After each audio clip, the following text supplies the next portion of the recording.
방금 읽어주신 사도행전 23장 1절에서 11절의 말씀을 가지고 담대하게 증언하라 라는 제목으로 함께 말씀을 알려고 합니다. 질문 한 가지 좀 드리겠습니다. 사랑하는 성도 여러분, 성도의 사명이 무엇이라고 생각하시면서 지금까지 살아오셨는지요? 성도의 사명, 성도의 본분은 하나님의 뜻을 알기를 구하고 알게 된 그 뜻과 명령을 순종하는 것이 아닐까 생각해 봅니다. 여러분 어떠세요? 고개가 끄덕여지십니까? 네. 벌써 올해 중반을 달려오면서 어떤 소원과 소망을 이루셨는지 궁금합니다.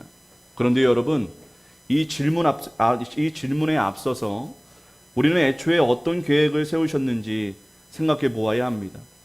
우리가 세운 포부나 계획이 주님의 뜻에 합당했는가를 먼저 생각해 보아야 한다는 것이지요. 주님이 원하시는 것을 위해 구하고 기도했냐는 것입니다.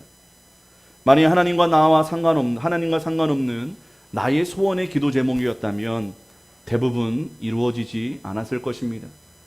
왜냐하면 그 기도는 나의 욕심을 근거하여 간구한 기도였기 때문입니다.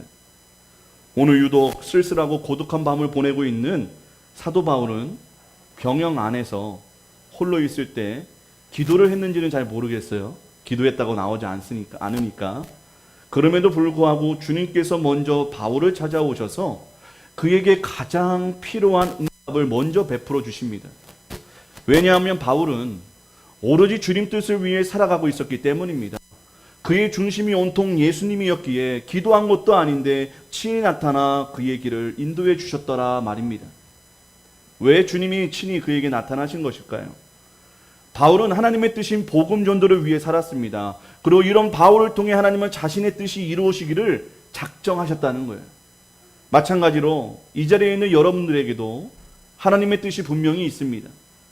그 뜻을 알고 그 뜻을 이루려고 할 때 하나님이 나와 함께 하심이 느껴진다는 거예요. 나의 욕망과 나의 뜻을 위해 하나님께 기도하고 내 삶을 살아갈 때는 하나님이 안 보여요. 하나님이 느껴지지가 않아요. 그런데요, 내 뜻을 꺾고 하나님의 뜻을 위해 살려고 몸부림치는 자는 하나님이 느껴지신다는 것입니다. 하나님이 내 손을 붙잡고 계시고 하나님이 나와 함께 하심을 경험하게 된다는 것입니다.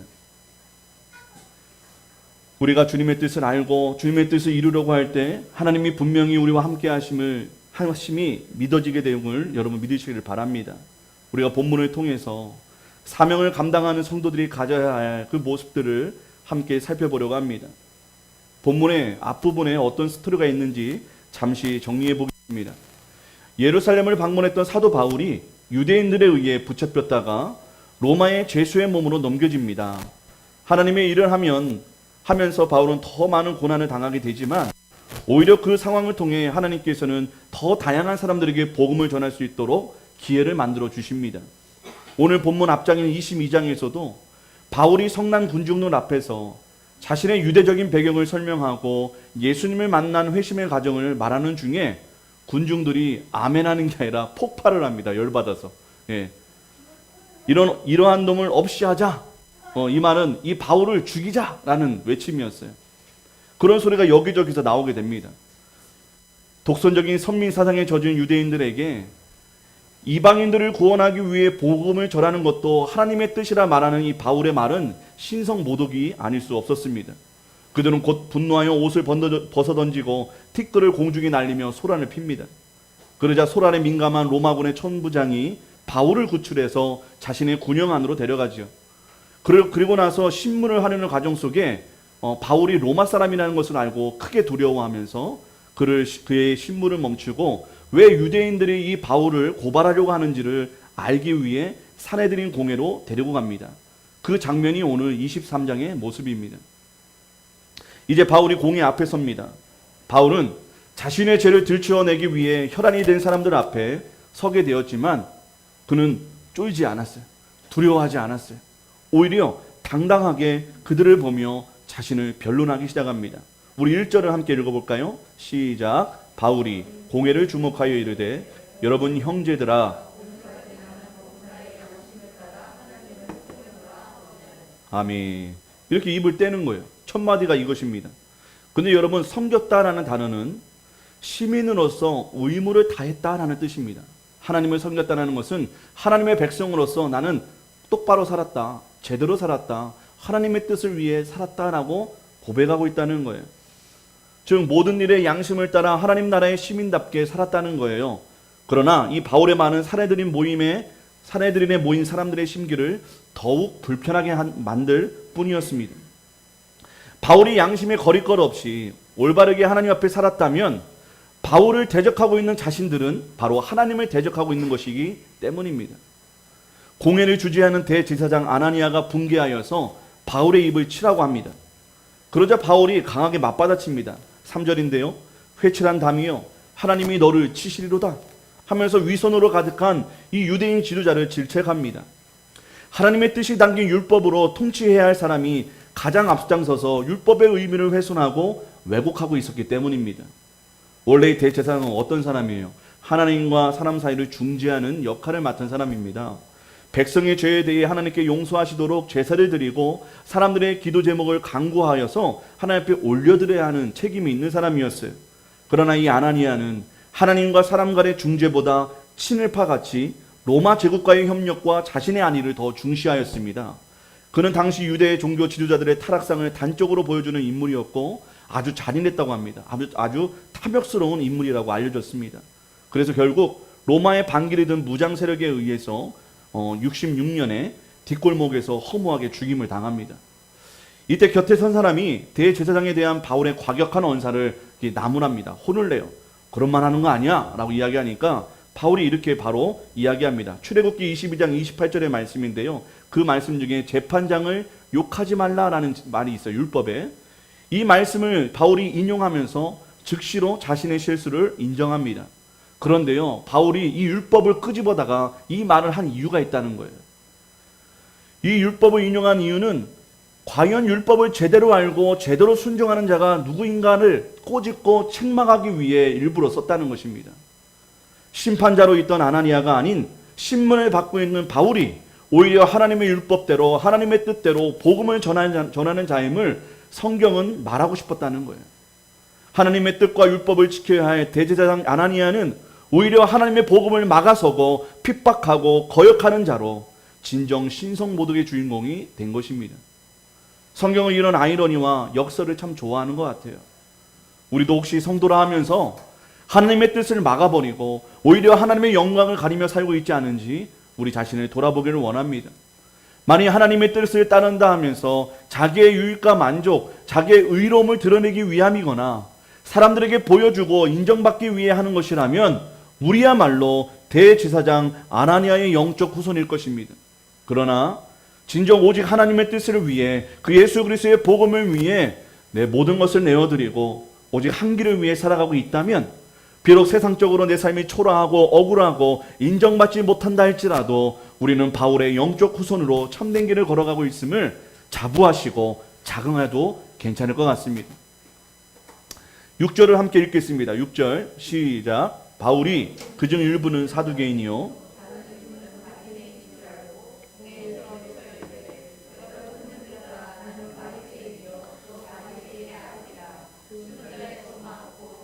말미암아 내가 신문을 받노라. 여러분 6절 말씀을 얼핏 보면 사도 바울이 자신의 이 곤란하고 위험한 상황을 벗어나고 싶어서 또 그렇게 하기 위해 자신이 바리새인인 것과 부활 이야기를 한 것처럼 보입니다. 왜냐하면 사실 이 바울도 어떤 위치에 있었냐면 이 사내들인 공회의 회원이었습니다. 특심이 열심히 했던 바리새인이었어요. 그래서 이 공회의 분위기와 이 공회를 금방이라도 깨뜨리고 자중질환에 빠지게 할 방법을 이미 알고 있었습니다. 그것은 바로 바울이 부활을 언급하는 거예요. 부활을 인하여 내가 신문을 받노라 하면서 자신은 죽은 자의 소망인 부활을 전하다가 공회에 선 것이라고 합니다. 그러자 그 효과가 즉시로 나타납니다. 어떤 효과냐? 이제 바울은 안중에도 없어요. 이제 바리새인과 사두개인이 치고받고 싸우기 시작합니다. 왜냐하면 사두개인들은요 철저한 현실주의자였습니다. 그래서 부활도 없고 천사도 없고 영도 없다라고 주장하는 사람들이었습니다. 반면에 바리새인들은 율법을 연구하고 말씀 그대로 살려고 하는 자들이었기 때문에 부활도 있고 천사도 있고 영도 있다라고 믿었습니다. 이게 국회 여야 같은 거예요. 여야, 여당, 야당. 바울이 부활을 언급하니까 사두개인들이 열받습니다. 부활? 말도 안 되는 거. 그런 것이 어딨어? 죽으면 그만이지 하면서 흥분하기 시작합니다. 이 말을 듣고 바리새파 공회원들은 부활이 없다고? 부활은 틀림없이 있어. 성경에 이렇게 나와 있잖아. 라고 맞받아칩니다. 졸지에 이 두 그룹이 나뉘어서 서로 손가락질하고 싸우기 시작하는 거예요. 점점 험악해집니다. 뭐예요? 원래는 바울의 문제로 보였는데 바울은 뒤로 싹 빠지게 되고 엉뚱하게 두 그룹 사이에 교리 논쟁이 벌어진 것이에요. 그래서 사도 바울은 사형죄를 당할 수도 있었던 이 공회 재판에서 위기를 모면하고 위기를 탈출한 것처럼 보여집니다. 그러나 사도 바울이 어떤 인물입니까? 뭐 자기 목숨 때문에 이런 일을, 그런 멘트를 날릴 사람이 아니잖아요. 자신이 이 공회의 심판이 두렵고 자신을 향한 종교적인 공격과 위협에서 벗어나서 자기의 목숨을 구하기 위해 자신의 신문과 부활을 이야기한 것이 아니라는 거예요.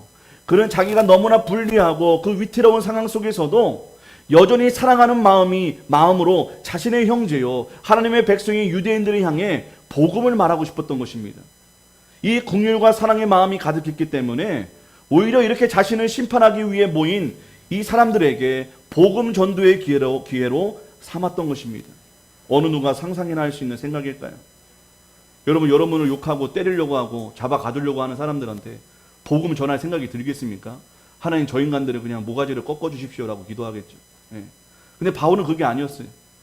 비록 나를 공격하고 위협하는 저들일지라도 과거의 옛 모습이 떠오르는 거예요. 스데반을 죽였던 자신의 모습, 잘못된 율법과 잘못된 믿음으로 사람을 죽이고 복음을 막았던 그 어리석었던 자신의 모습이 다시 보이게 되는 것이죠. 오직 복음에 사로잡힌 자였고 자기 동족을 누구보다 사랑했던 바울이었습니다. 그리고 이전에 자신의 모습처럼 은혜가 아닌 율법에 사로잡혀 멸망의 길을 가고 있는 바리새인과 사두개인들을 그냥 내버려 둘 수 없었던 거예요. 그래서 그는 이러한 위급한 순간에도 죽은 자의 소망 대신 부활을 말할 수밖에 없었던 것입니다. 참된 구원은 너희들이 믿고 구원의 길이라 믿는 율법에 있지 않다. 오히려 이미 율법을 완성하신 예수님을 너희가 죽였지만 그는 다시 부활하셔서 구원의 문이 되어주셨다. 그토록 신봉하는 율법의 언약을 성취하신 분이 바로 내가 죽을 각오로 전하고 있는 예수님임을 자신의 동족에게 전하고 싶었던 것입니다. 사도 바울은 이미 이전에도 예루살렘에서 죽을 것도 각오했다고 여러 번 이야기했습니다. 우리는 그걸 알고 있어요. 그래서 고작 자기 목숨 구하려고 자신의 신분과 두 계파 간의 갈등을 일으킨 것이 아니라 하나님의 자녀로서 같은 동족으로서 그들을 구원받기 원하는 마음으로 예수 그리스도의 부활을 언급했던 것입니다. 마치 사도 바울이 자신이 죽인 스데반의 심정과 그 모습이 오버랩되어 보여지는 것은 왜인지 모르겠습니다. 사랑하는 여러분, 주변에 예수님이 믿지 않는 분들이 계십니까? 내가 예수님 믿는다 하여 나를 고통스럽게 하고 핍박하고 괴롭게 하는 분들이 계십니까? 내가 전하는 복음에 전혀 반응이 없고 냉담한 분들이 계십니까? 아니면 조금만 더 복음을 전하면 주님께 나올 것 같은 분들이 계십니까? 사랑하는 여러분, 내 목숨을 걸겠다는 각오로 다시 한번 복음을 말씀하시기 바랍니다. 예수를 전하시기를 바랍니다. 먼저는 하나님이 그들을 사랑하심이요 둘째로는 여러분들이 그들을 사랑하기 때문임을 믿습니다. 사랑한다면 좋은 직장에 무혈 입성시켜주는 것보다, 집과 땅, 많은 물질을 주는 것보다, 그들의 욕구와 소원을 들어주는 것보다, 그들이 원하든 원치 않든 그들에게 복음을 전하여 듣게 하는 것이 그들을 향한 진짜 사랑의 증거인 줄을 믿으시기를 바랍니다. 사랑한다면 복음 전하시기를 바랍니다. 나만 천국 가고 내가 사랑한다는 사람은 지옥 간다면 여러분, 그것만큼 거짓말이 어디 있어요? 같이 가야죠. 내 목숨을 걸더라도 내가 사랑하는 사람과 함께 천국을 누려야 되지 않겠습니까? 내 남편에게, 내 자녀에게, 내 친구에게, 내 부모에게 진정 사랑하신다면 오늘 다시 한번 포기치 말고 복음을 말하시는 저와 여러분 되시기를 주님의 이름으로 축원드립니다. 이제 10절에 나와 있는 것처럼 천부장이 보기에도, 남이 보기에도 이 바울이 둘로 쪼개질 것 같아요. 이런 험악한 분위기 속에 유대인의 원수인 로마인을 통해 바울이 위기를 벗어나게 됩니다. 같은 동족은 죽이려고 하는데 원수를 살리려고 한다는 거예요. 그러니까 이 말은 뭐냐? 같은 조선인들은 서로 죽이려고 하고 이게 일본 놈이 우리 한국 사람을 구해주는 격이라는 거예요. 여러분, 이것이야말로 하나님의 간섭이자 인도하심 아닐까요? 주님은 거기서 그치지 않고 또한 바울을 위로하십니다. 일단 목숨을 건졌지만 바울은 공의에 앞서서 복음을 온전히 전할 기회를 놓치게 되었습니다. 좀 아쉬웠던 것 같아요. 동시에 현재 죄수의 상태로 있는 자신의 장래에 대해서 걱정을 안 할 수가 없었을 것 같습니다.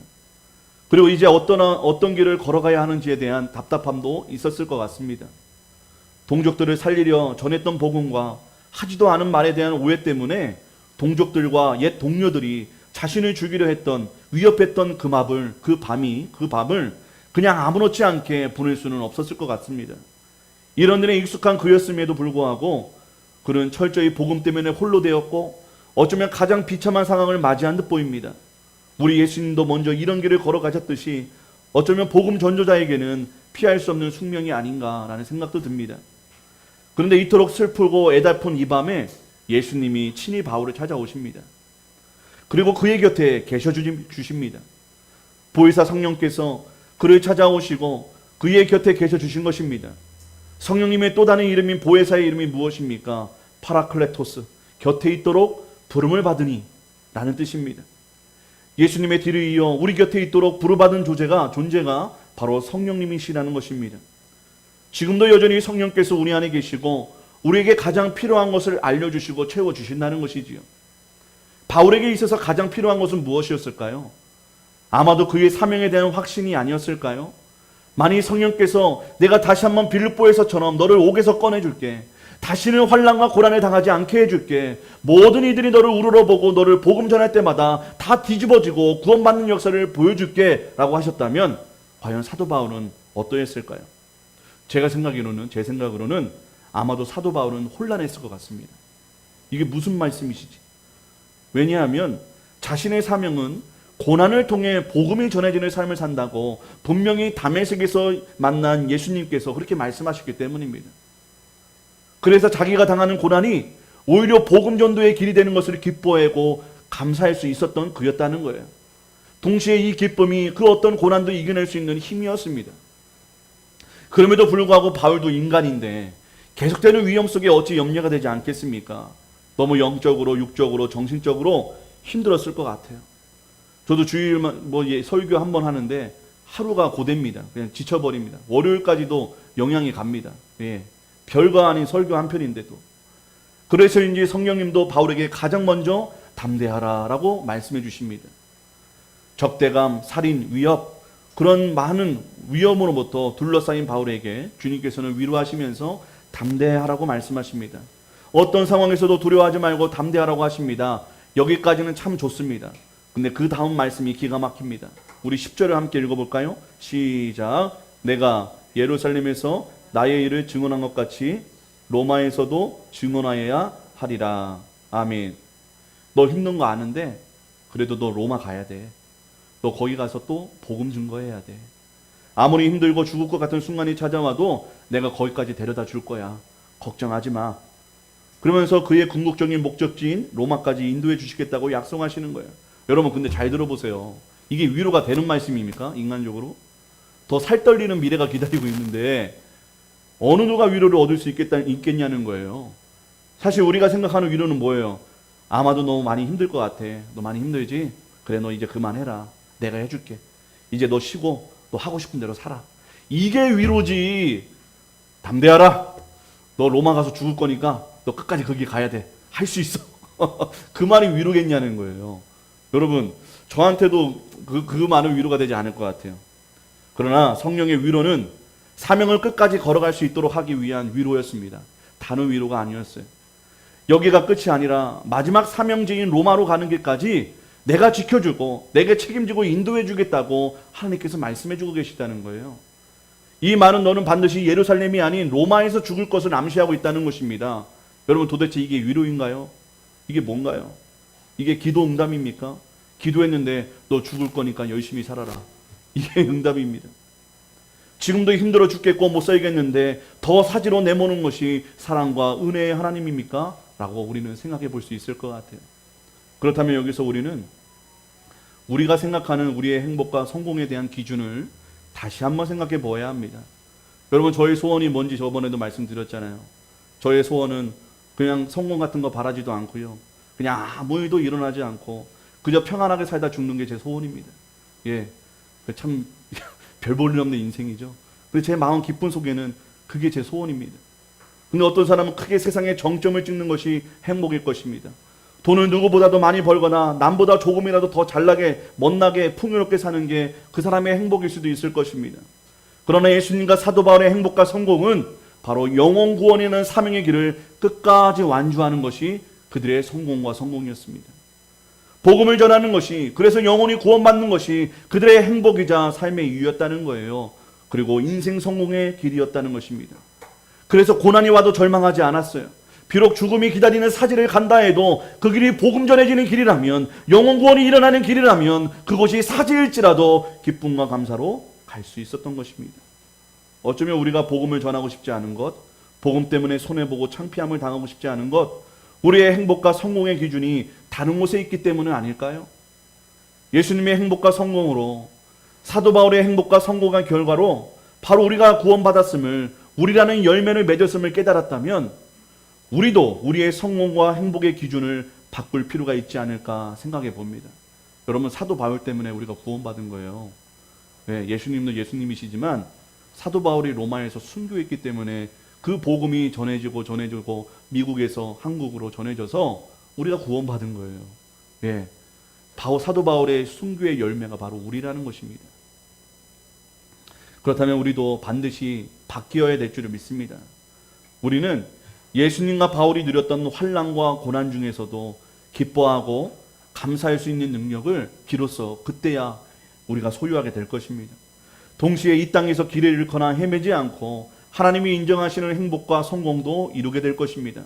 사랑하는 여러분, 성도의 행복과 성공은 하나님의 뜻대로 사는 것입니다. 아멘이십니까? 네, 별로 아멘 소리가 안 들려요. 아멘이십니까? 예, 좋은 아씨는 아멘 하세요. 예, 이게 진리의 말씀입니다. 저도 싫어요.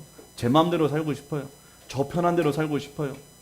하지만 하나님의 뜻대로 사는 것이 진정한 행복과 성공임을 우리 마음에 다시 한번 새겨보았으면 좋겠습니다. 그 뜻은 영혼 구원에 있음을 기억하시고 모두가 행복과 성공의 성도가 되시기를 축복합니다. 여러분, 이제 바울은 순교의 장소와 복음을 증거해야 할 것이 로마라는 것을 확신하게 됩니다. 그 어떤 미래학자의 말보다 하나님의 인도함을 받는 인생, 하나님의 보호와 이끌어주시는 삶을 사는 자야말로 가장 담대한 인생이 되고 가장 확실한 길을 걸어가는 자가 되는 것을 여러분 믿으시길 바랍니다. 여러분, 우리도 우리가 가야 하는 로마의 길이 무엇인지 들었으면 좋겠어요. 알았으면 좋겠어요. 그리고 그 길을 담대하게 끝까지 걸어갈 수 있는 우리가 되기를 주님의 이름으로 축복합니다. 가까스로 그렇게 지난밤에 바울이 공회에서 무사히 빠져나가게 돼요. 그런데 그 옛날 바울과 같은 격분한 40명의 극성 유대인들이 바울이 죽기 전에는 먹지도 않고 마시지도 않겠다는 사람들이 들고 일어납니다. 늑대를 피하니까 호랑이가 기다리고 있는 격이에요. 유대인들은 천부장에게 바울을 공회로 보내줄 것을 요청하고 그를 길에서 죽이려는 계획을 세웁니다. 예, 바울이 이 군대의 보호를 받지 못하도록 길거리에 나왔을 때 죽이려는 계획이 있었어요. 근데 이 이야기를 바울의 조카가 듣고 바울에게 전하게 되는 거예요. 그래서 바울이 천부장에게 말을 하고 이 천부장이 어떤 일을 하냐면 총독 벨리스가 있는 가이사랴로 바울을 급히 늦은 밤에 보내게 됩니다. 근데 그냥 보내는 게 아니에요. 한 1000명, 천부장이니까 1000명을 군대가 있었는데 보병 200명, 창군 200명, 기병 70명을 동원해서 이 바울의 보디가드를 세워가지고 이 가이사랴로 보내게 됩니다. 마치 느헤미야처럼 하나님이 알아서 보디가드를 세워주시는 것 같아요. 이 또한 로마까지 인도하시는 하나님의 응답이자 섭리인 줄을 믿습니다. 뿐만 아니라 천부장 루시아는 이 바울에게서 죄를 찾을 수 없다는 보고서를 작성하여 총독에게 보냅니다. 무서운 음모가 진행될 때마다 하나님의 보이지 않는 손길이 작용하는 것을 우리가 보아야 한다는 거예요. 복음이 예루살렘에서 시작하여 땅끝까지 전파되는데 그 누구도 막을 자가 없다는 것을 보여주고 싶어하는 이 성경의 모습이라는 것입니다. 결국 하나님은 모든 만물과 모든 사람을 다스리셔서 자신의 뜻을 이루시고 계심을 우리가 눈으로 보아야 한다는 것입니다.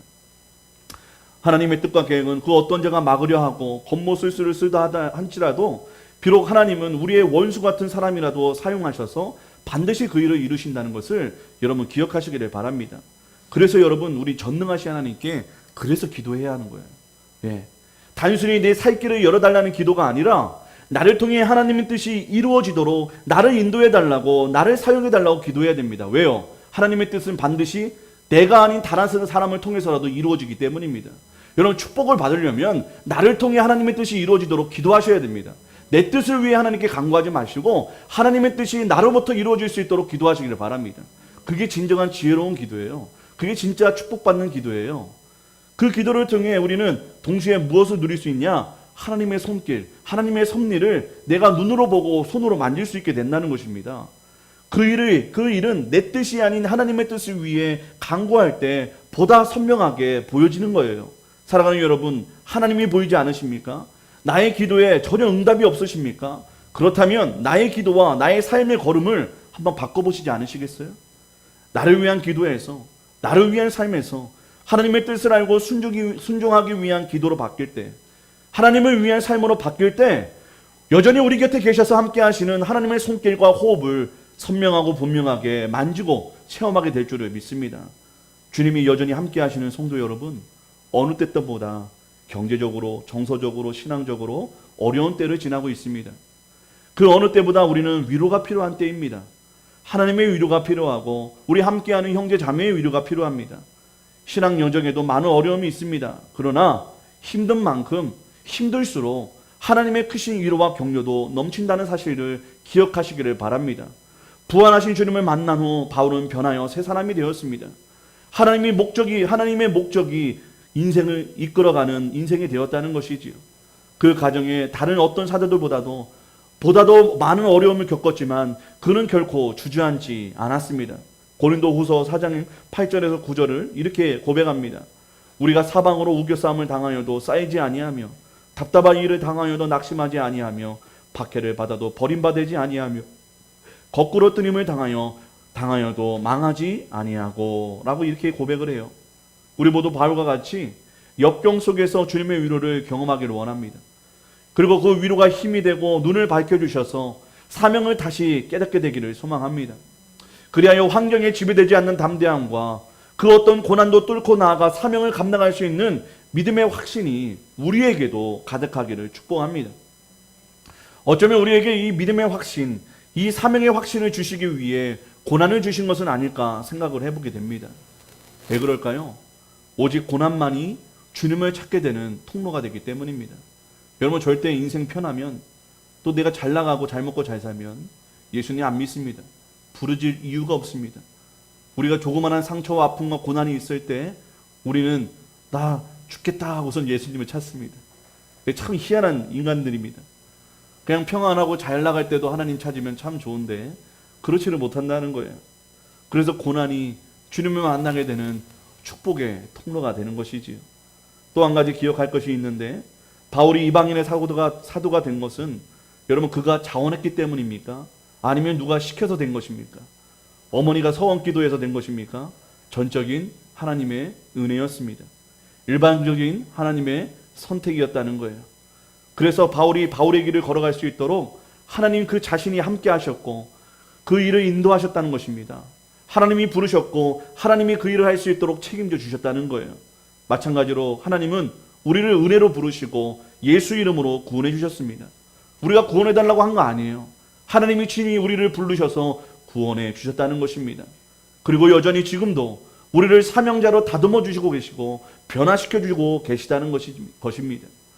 우리 눈에 보이지 않지만 우리를 향한 하나님의 뜻을 이루기 위하여 하나님 그가 친히 우리를 위하여 함께 해주시고 싸우시고 일하고 계신 줄을 믿으시기를 바랍니다. 여러분, 결코 혼자가 아니에요. 우리는 그냥 떠내려가는 나뭇잎 같은 존재가 아닙니다. 여러분, 이 놀라운 은혜와 놀라운 축복을 기뻐하고 감사하셨으면 좋겠습니다. 그러면 생각해 보았으면 좋겠어요. 과연 내가 가야 할 로마는 어디인가? 내가 죽어야 할 나의 로마는 어디인가? 나를 향한 주님의 뜻은 무엇인가? 은혜로 나를 부르신 주님, 나를 향한 사명의 길을 가르쳐 주시고 그 사명의 길을 끝까지 걸어갈 수 있도록 나를 붙들어 달라고 여러분의 기도가 터져 나오시기를 바랍니다. 주님, 이런 문제 있는데요. 내 남편, 내 자녀, 내 아내 이런 걱정과 근심이 있는데요. 이거 해결해 주세요. 이제 그런 기도 내려놓으시길 바랍니다. 주님, 나의 로마는 어디입니까? 내가 걸어가야 할 사명의 길은 어디입니까? 내가 죽어야 할 곳은 어디입니까?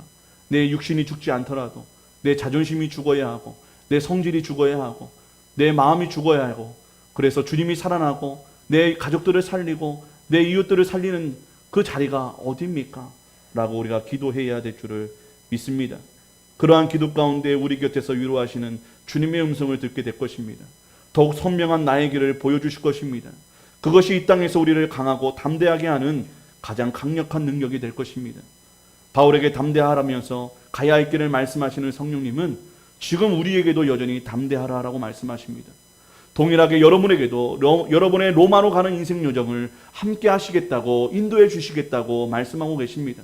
우리의 로마는 우리의 가정, 우리의 일터, 우리가 만나는 모든 곳, 모든 사람일 것입니다. 그 모든 곳에 복음으로 하나님 자녀 세우는 것이 그 옛날 사도 바울의 사명이자 오늘 살아가고 있는 우리의 사명인 줄을 믿으시길 바랍니다. 사랑하는 여러분, 내 안에 성령께서 복음 전하기 위해 가야 할 길을 함께 가심을 믿고 의지하고 그 믿음이 우리를 담대케 하여 나를 구원하신 예수님의 복음을 오늘도 내일도 평생으로 증언하시길 바랍니다. 그리하여 사명 때문에 그 어떤 환난과 절망도 결코 우리를 무너뜨릴 수 없는 인생, 오히려 그 고난으로 주님을 더 사랑하고 신뢰하고 기뻐하는 이 시대의 바울이 되어 이 세상에 나아가게 되는 저와 여러분 되시기를 주님의 이름으로 축원드립니다. 축원드립니다. 우리 함께 말씀 생각하며 우리 함께 밤이나 낮이나 찬양하겠습니다.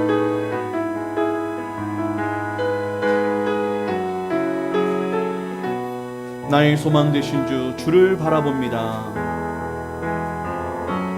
나의 소망 되신 주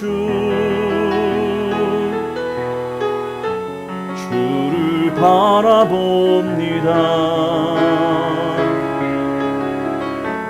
다시 오신 나의 왕 예수 주를 기다린 나의 소망 되신 주 나의 소망 되신 주 주를 바라봅니다. 다시 오신 나의 왕 예수 주를 기다립니다. 밤이나 낮이나 어제나 오늘도 영원히 주만 찬양해. 괴롭고 슬플 때 낭망하여 넘어져도 언제나 주만 찬양하. 밤이나 낮이나 밤이나 낮이나 어제나 오늘도 영원히 주만 찬양해. 괴롭고 슬플 때 낭망하여 넘어져도 언제나 주만 찬양하. 밤이나 낮이나 밤이나 낮이나 어제나 오늘도 영원히 주만 찬양해. 괴롭고 슬플 때 낭망하여 넘어져도 언제나 주만 찬양하. 밤이나 낮이나 밤이나 낮이나 어제나 오늘도 영원히 주만 찬양해. 괴롭고 슬플 때 낭망하여 넘어져도 언제나 주만 찬양하겠네. 괴롭고 슬플 때 낭망하여 넘어져도 언제나 주만 찬양하겠네. 언제나 주만 찬양하겠네. 언제나 주만 전도하겠네. 언제나 주만 전도하겠네. 아멘. 우리 함께 기도할까요? 이제는 우리 주 예수 그리스도의 은혜와 하나님의 충만하심과 성령님의 충만하심이 고난 속에도 주님 바라보며 사명 감당하기 위해 이 세상 앞으로 담대히 나가고자 하는 우리 모든 성도들 머리 위에 영원토록 함께 하시기를